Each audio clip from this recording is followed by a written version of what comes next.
Yes, I know it's Halloween, and I suppose it's a little weird that I've never really done a Halloween-themed episode of this show. I mean, what am I supposed to do for it? Review a horror movie? I do that all the fucking time. And all the movies that I have that revolve around Halloween, I love. Needless to say, I don't own that 1980s Trick or Treat starring Skippy from Family Ties. What's that, you ask? I could wear a costume? Touché, voice in my head.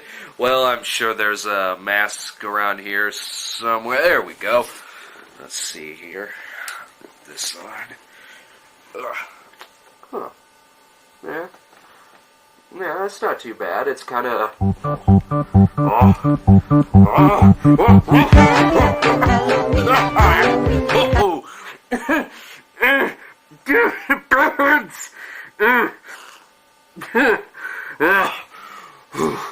Alright, well... let's move on to something else that also has a burning sensation. Demented Death Farm Massacre. What? Demented Death Farm Massacre? Really? Why don't you just actually call it alternate title? Here's a couple of ways that you can tell if the movie's using an alternate title. If it was made before the Texas Chainsaw Massacre, yet uses 2 or more adjectives to describe the massacre in the movie's title. Also, when the film is shot on early 70s film stock and the title card was put together in a late 1980s multimedia class. Wait a minute, what's this? Demented Death Farm Massacre, the movie? Am I supposed to believe this is based on a literary work? Or maybe a failed spin-off of The Dukes of Hazzard? Well, it's not. The person who wrote this movie also wrote that stock footage urban legend horror film The Force Beyond, which, oddly enough, was based on a novel. Demented Death Farm Massacre follows 4 jewel thieves. I've never heard of any of the fucking actors here, so let's just say the thieves are made up of Donald Pleasance, Donny Osmond, and the 2 chicks from Last House on Dead End Street. The thieves get stuck in, I don't know, Texarkana, the Ozarks, Toilet World, somewhere in the Deep South. Knowing that they're on the run from the authorities, and also the fact that they seem to have been caught on film by a mysterious cameraman, notice there's only one guy there with the camera. Yeah, just one guy. They end up hiding their Jeep in the woods and take shelter in the home of Reba Sue, who seems to be a prototype for the Futurama robot Daughters of the Moon. Well, if she wants to use the toilet, that's out back.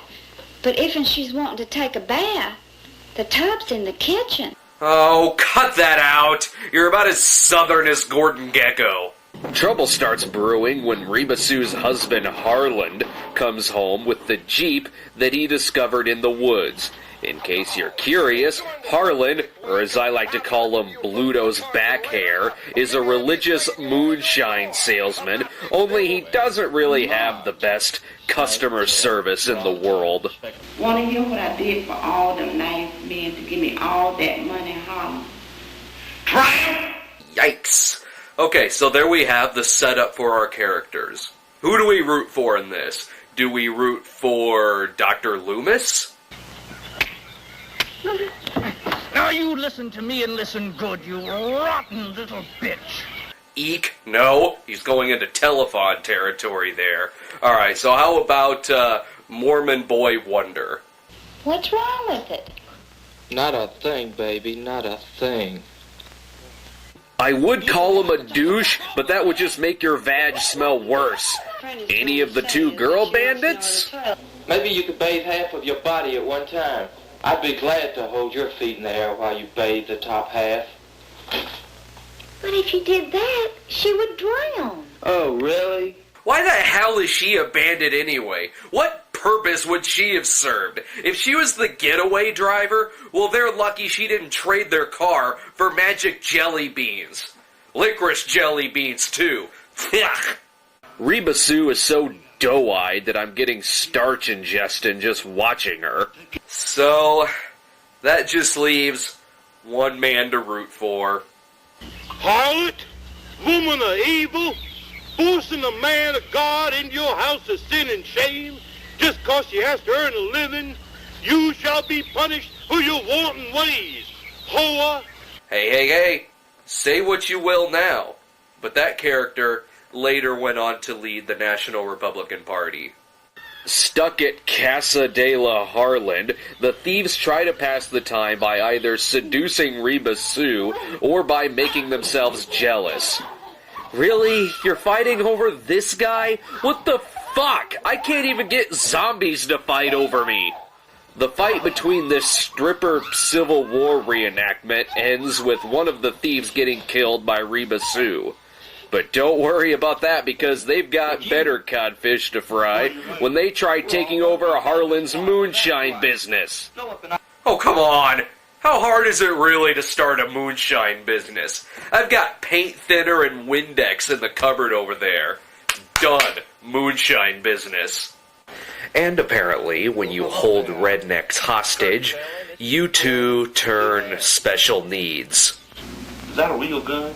Why, hell yes. What do you think it is, an ice cream cone? I've never seen one like that before. Can I see it a minute? Well, now be careful. That's nice. Hey, Toby! The movie's climax is the classic drive-in movie car chase, you know, where there's no cuts.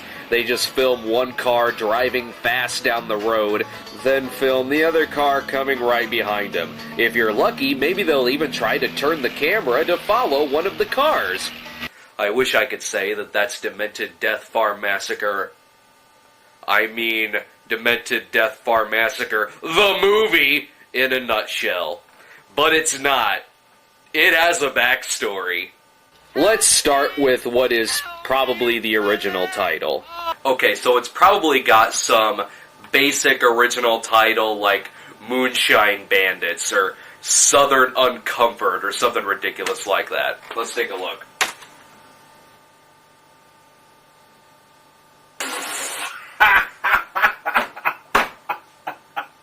Honey Britches? Honey Britches. Seriously?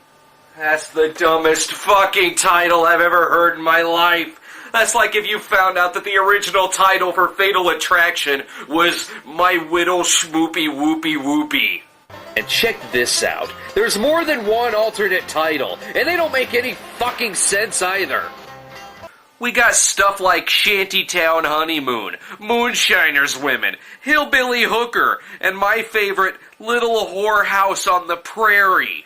They just took a look at a still shot from the movie and decided from there what the movie was about. Because it is not about hookers, whorehouses, or shantytowns. I hate to say it, but Demented Death Farm Massacre is the most appropriate title this movie has ever come across. The movie was originally released in 1971, but then vanished quicker than Harlan's G-string. The rights to the movie were then bought by director Fred Olin Ray. Yeah, that's right. If your movie...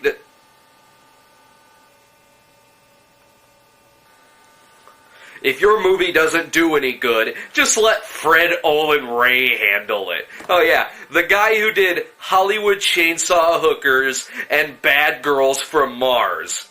You're in great hands. To make it worse, Fred even shot his own footage for the movie, like adding your own saliva to somebody else's shit log.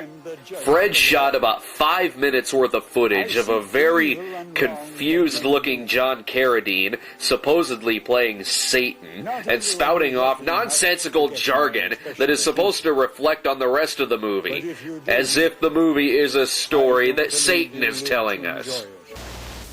He who lives by the sword shall perish by the sword.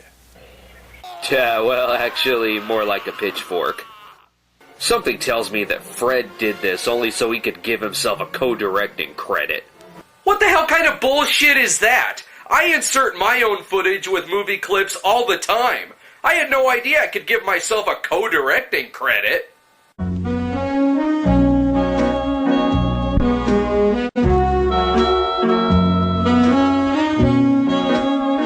Only only Harlan's big tub of likability can bring me out of this funk.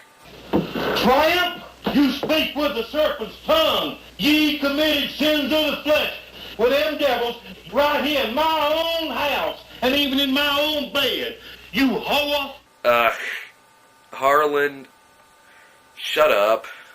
The movie ends on a really weird note, too, as Harlan has gotten rid of the rest of the jewel thieves and tries to devise a way to score some bank off of the leftover jewels. But... thanks, title card.